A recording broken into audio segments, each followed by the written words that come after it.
সংকট উত্তরণের অর্থনীতির বড় চ্যালেঞ্জের মধ্যেই আজ বিকেল ৩টায় ৭,৯০,০০০ কোটি টাকার বাজেট পেশ করবেন অর্থ উপদেষ্টা ডক্টর সালেউদ্দিন আহমেদ।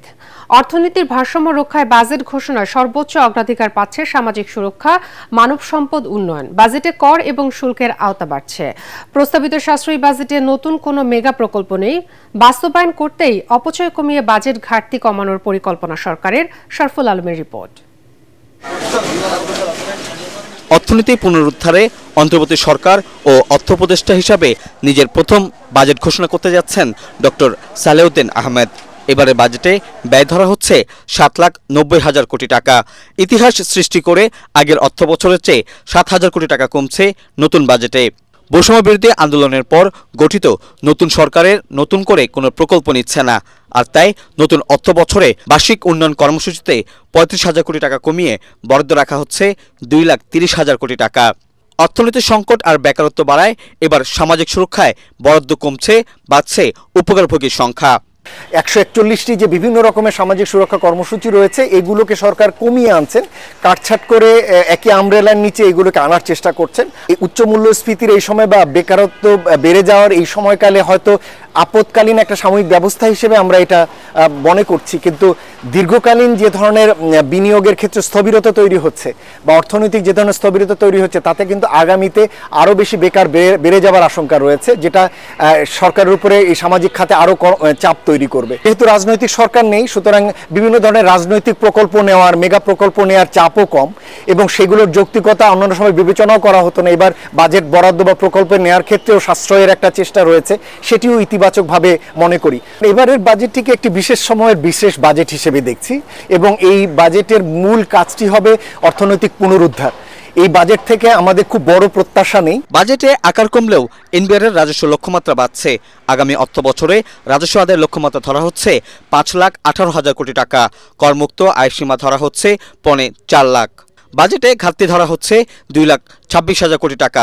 চড়া সুদে অভ্যন্তরীণ উৎস থেকে ঋণের পরিমাণ কমাতে ঘাটতির পরিমাণ সীমিত রাখা হচ্ছে।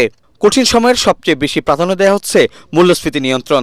দেশীয় শিল্পের বিকাশে বিশেষ গুরুত্ব দিয়ে বরাদ্দ বাড়ছে কর্মসংস্থান আর সামাজিক সুরক্ষা খাতে।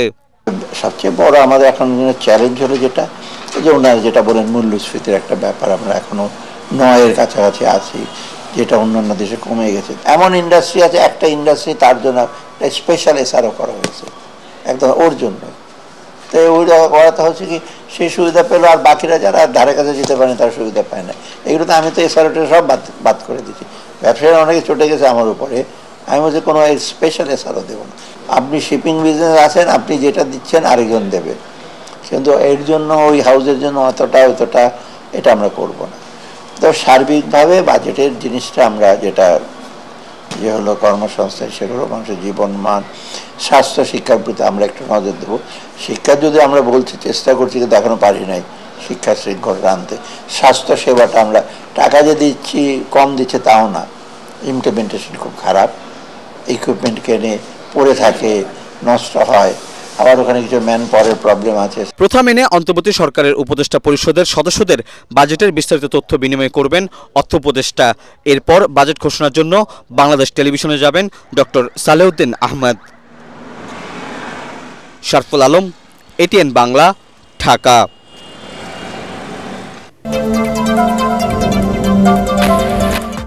ডিসেম্বরের মধ্যে নির্বাচন দিলে অন্তর্বর্তী সরকার সম্মানের সঙ্গে বিদায় নিতে পারবে বলে মন্তব্য করেছেন বিএনপির স্থায়ী কমিটির সদস্য ডক্টর খন্দকার মোশাররফ হোসেন। তিনি বলেন, নির্বাচন যত বিলম্ব হবে পতিত স্বৈরাচার নানা ষড়যন্ত্র করতে থাকবে। অন্যদিকে স্থায়ী কমিটির আরেক সদস্য হাফিজউদ্দিন আহমদ জানান, শুধু বিএনপি ডিসেম্বরে নির্বাচন চায়, প্রধান উপদেষ্টার এমন মন্তব্য সঠিক নয়। গণতন্ত্রকামী প্রায় সব দল ডিসেম্বরের মধ্যে নির্বাচন চায়। কামরুজ্জামান রাজীবের রিপোর্ট। জাতীয় প্রেস ক্লাবে জিয়াউর রহমানের শাহাদাত বার্ষিকী উপলক্ষে সম্মিলিত পেশাজীবী পরিষদ আয়োজিত আলোচনা সভায় খন্দকার মোশাররফ হোসেন বলেন, বিএনপি ডিসেম্বরের মধ্যে কেন নির্বাচন চায় তা আগেই ব্যাখ্যা করেছে।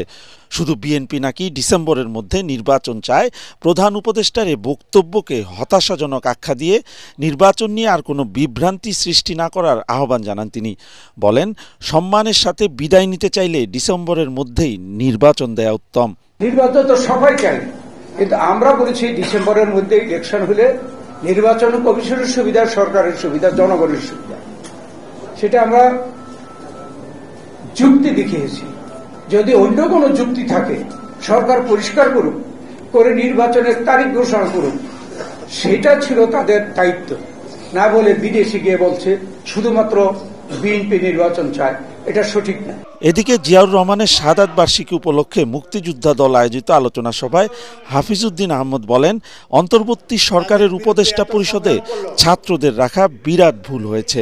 অন্তর্বর্তী সরকারের উপদেষ্টা পরিষদ ছাত্রদের ভুল পথে পরিচালিত করছে। দ্রুত নির্বাচন দেওয়ার দাবি জানিয়ে তিনি বলেন, নির্বাচন সংশ্লিষ্ট সংস্কার ছাড়া অন্যান্য সংস্কার নির্বাচিত সংসদ করবে। আমরা তাকে সব রাজনৈতিক দল সমর্থন দিয়েছি, ভবিষ্যতেও দেব, কিন্তু তিনি আমাদেরকে আশাহত করেছেন। বিশেষ করে তিনি অসত্য কথা বলবেন এটা তো আমরা কখনো কল্পনাও করি না। তাও বলেছেন বিদেশে, জাপানে গিয়ে তিনি বলেছেন একটা মাত্র দল বিএনপি এই ডিসেম্বরের মধ্যে নির্বাচন চায়। এটা কি সত্য? 42টি দল তার সামনে গিয়ে বলেছেন যে আমরা ডিসেম্বরের মধ্যে নির্বাচন চাই।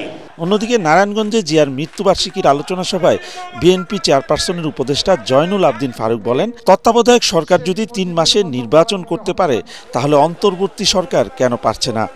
আরেকটি ষড়যন্ত্র শুরু হয়েছে বিএনপিকে মাইনাস করার জন্য। এই ষড়যন্ত্র রুখতে হলে। কামরুজ্জামান রাজীব, এটিএন বাংলা, ঢাকা। সর্বোচ্চ আদালতের রায়ে রাজনৈতিক দল হিসেবে নিবন্ধন ফিরে পেল জামায়াত ইসলামী। দলটির করা আপিল মঞ্জুর করে প্রধান বিচারপতি সৈয়দ রেফাত আহমেদের নেতৃত্বাধীন 4 বিচারপতির বেঞ্চ রোববার এ রায় দেন। দলটির নিবন্ধন ফিরিয়ে দেওয়ার পাশাপাশি অন্যান্য বিষয় নিষ্পত্তির জন্য নির্বাচন কমিশনকে নির্দেশ দিয়েছে আপিল বিভাগ। বিস্তারিত জানাচ্ছেন হুমায়ুন চিস্তি। প্রায় 1 যুগ পর রাজনৈতিক দল হিসেবে নিবন্ধন ফিরে পেতে যাচ্ছে জামায়াতে ইসলামী। দলটির নিবন্ধন অবৈধ ঘোষণা করে 2013 সালের 1 আগস্টে হাইকোর্টের দেয়া রায় রোববার বাতিল ঘোষণা করেছে আপিল বিভাগ। তবে জামায়াতের দলীয় প্রতীক নিয়ে কোনো নির্দেশনা দেয়নি সর্বোচ্চ আদালত। বাংলাদেশ জামায়াতে ইসলামী আজকে বাংলাদেশের সর্বোচ্চ আদালতের রায়ের মাধ্যমে তার নিবন্ধন ফিরে পেল। মাননীয় আপিল বিভাগ হাইকোর্টের যে রায় ছিলেন এই রায়কে বাতিল ঘোষণা করেছেন। ডাইরেকশনে বলেছেন জামায়াতের রেজিস্ট্রেশন এবং অন্য কোনো ইস্যু যদি ইলেকশন কমিশনের সামনে থাকে তাহলে যেন ইলেকশন কমিশন এটা ডিসপোজ করে।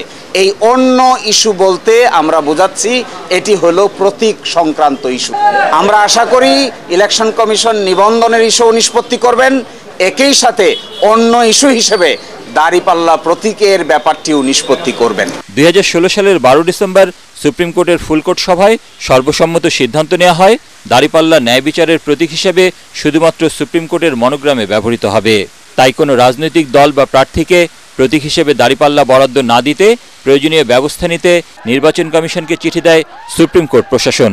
নির্বাচন কমিশনের আইনজীবী বলেন, দলীয় প্রতীকের বিষয়টি এই মামলার অংশ নয়। জামাত ইসলামের কনস্টিটিউশনের উপর ওনারা যেটা রিভিউ করছিলেন, ইনভেস্টিগেশন করছিলেন, ওই পর্যায় থেকে ওনারা আবার শুরু করবেন। এটা হচ্ছে ইলেকশন কমিশনের উপর অনারেবল কোর্টের ডিরেকশন। প্রতীকের বিষয়টা এই মামলার ইস্যু ছিল না, প্রতীকের বিষয়ে অনারেবল কোর্ট কোনো ডিরেকশন দেননি। অনারেবল কোর্টের অর্ডারটা আসবেন, ওরা একটা সামারি অর্ডার পাস করবেন, অর্ডারটা আমরা কমিউনিকেট করব, অর্ডারটা দেখে ইলেকশন কমিশন তার পরবর্তী সিদ্ধান্ত নেবে। জামায়াতে ইসলামীর নিবন্ধন অবৈধ ঘোষণা করে 2013 সালের 1 আগস্ট রায় দেন হাইকোর্ট। সেই রায় স্থগিত চেয়ে করা আবেদন খারিজ করে দেন চেম্বার বিচারপতি। এরপর দলটির নিবন্ধন বাতিল করে 2018 সালের 7 ডিসেম্বর প্রজ্ঞাপন জারি করে নির্বাচন কমিশন। চেম্বার আদালতের রায়ের বিরুদ্ধে জামায়াতে ইসলামীর করা আপিল 2023 সালের 19 নভেম্বর খারিজ করে দেন আপিল বিভাগ।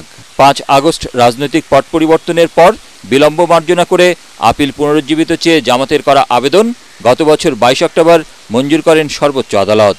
এদিকে একই বছর 1 আগস্ট নির্বাহী আদেশে জামাতে ইসলামীকে নিষিদ্ধ ঘোষণা করে প্রজ্ঞাপন জারি করে সরকার। 28 আগস্ট ওই প্রজ্ঞাপন বাতিল করা হয়। হুমায়ুন চিস্তি, এটিএন বাংলা, ঢাকা।